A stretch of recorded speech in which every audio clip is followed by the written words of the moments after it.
Hello, everyone, and welcome back to Inner Spark, the place where stories ignite inspiration and awaken something powerful inside you. This story follows Edwin, an ordinary young man who learns the hard way that time never pauses and every moment counts. Through unexpected twists, heartbreak, and rediscovery, he realizes that the future only belongs to those who act today. By the end, his transformation will leave you questioning how you're spending your own time. Before we dive in, don't forget to hit the like button, subscribe to Inner Spark, and press the bell icon so you never miss another life-changing story. Now, let's begin. Edwin was a bright young man in London, full of ideas but trapped in the comfort of someday. He dreamed of writing novels, traveling the world, and building his own company. Yet his days slipped by in endless scrolling, excuses, and promises that tomorrow would be the day. His best friend, Milton, often told him, "Mate, time isn't waiting for us." But Edwin laughed it off, believing he had years ahead. Every night, he would make lists of things to do the next morning, but by noon, those lists were forgotten. He thought being young meant unlimited time, but time was silently moving, ignoring his denial. One evening, while staring at the ceiling, Edwin whispered to himself, "I'll start tomorrow." Tomorrow came, but nothing changed.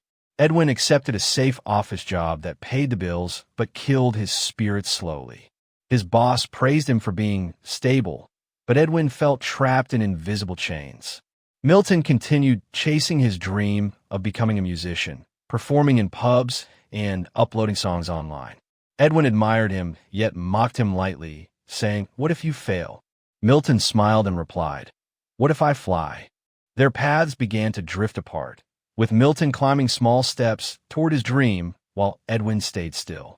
Deep inside, Edwin felt envy but drowned it in television and distractions. His notebook, once filled with story ideas, collected dust under his bed. One unexpected Saturday, Edwin got a call. Milton was invited to perform in Manchester at a small festival. He wanted Edwin to come along for support. Edwin hesitated, worried about the travel costs and wasting time on something uncertain. But Milton insisted, "Just come, mate, see what I've been fighting for." Reluctantly, Edwin agreed. The night of the performance, standing among the cheering crowd, Edwin felt a strange sting in his heart. Milton's face glowed with passion, while Edwin realized he had given his own dreams nothing but silence. He clapped loudly, but inside, he wrestled with guilt and regret. Back at home, Edwin couldn't sleep. He kept replaying the music, the energy, the way Milton looked alive. He opened his old notebook, flipping through unfinished drafts, each page screaming, "You wasted me." He scribbled a few lines that night, but stopped halfway, thinking it wasn't good enough. Fear of failure outweighed his longing to create. The next morning, he shoved the notebook back under the bed and convinced himself he was too busy with work. Days turned into weeks again, and Edwin's self-promise faded. But time was patient with no one, including him. Then came the twist, Milton's sudden accident. A car crash left him in hospital, his guitar broken, his future uncertain. Edwin rushed to see him, shaken and scared, realizing how fragile everything was. Milton, with tubes attached and a weak smile, whispered, "Don't wait, Ed. You don't know how much time you really have." Edwin broke down, guilt hitting him like a storm. For the first time, he understood dreams weren't just about achievement. They were about living fully before time stole the chance. He held Milton's hand, silently vowing change. After Milton's recovery months later, Edwin decided to take his first leap. He submitted a short story to a small online magazine. To his surprise, it got published. The joy he felt was indescribable, like his heart had been asleep for years and finally woke up. He shared it with Milton, who clapped weakly but proudly, saying, "I knew you had it in you." Encouraged, Edwin began writing daily, carving time even when tired. But soon, another twist came. His company offered him a promotion. It promised more money but demanded longer hours. Edwin felt torn. Taking the promotion meant financial comfort, but giving up his creative spark once again. That night, he sat with his mother, who gently reminded him, "Son, I lost your father too young. He always thought he had more time. Don't repeat that mistake. Her words struck like lightning. He declined the promotion, shocking his colleagues. People called him foolish, but Edwin felt strangely free. He began freelancing part-time to survive while pouring his energy into writing. It wasn't easy, but it was real. For the first time, he wasn't wasting the clock's tick. Months passed, and Edwin faced rejection letters, dozens of them. Each no threatened to push him back to his old habits of giving up.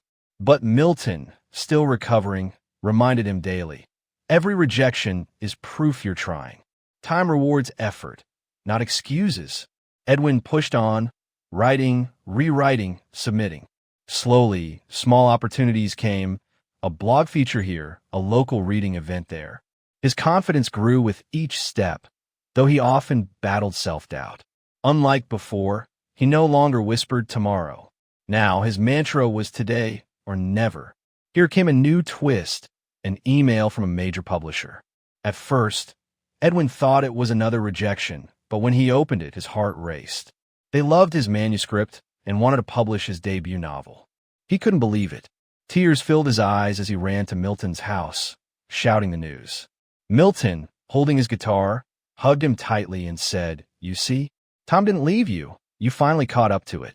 That night, both of them sat on the balcony, playing music and reading words that once existed only in Edwin's imagination.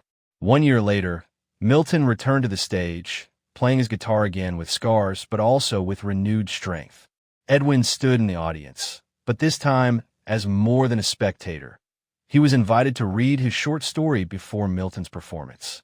Standing on that stage, Edwin's knees trembled, but when he read, the crowd listened.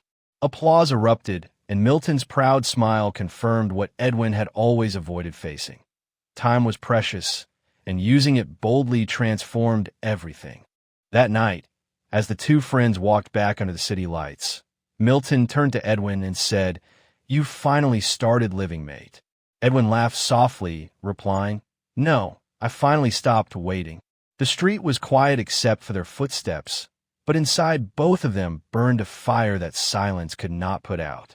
For the first time in years, Edwin felt at peace, not because he had reached the top, but because he was finally moving forward without fear. He looked up at the night sky, whispering, "Thank you, time, for teaching me the hard way." Time doesn't stop for hesitation, fear, or excuses. It flows regardless. Edwin's journey shows us that the clock is either our enemy or our greatest ally, depending on how we use it. Don't let someday rob you of your dreams. Act now, because time will not wait for you.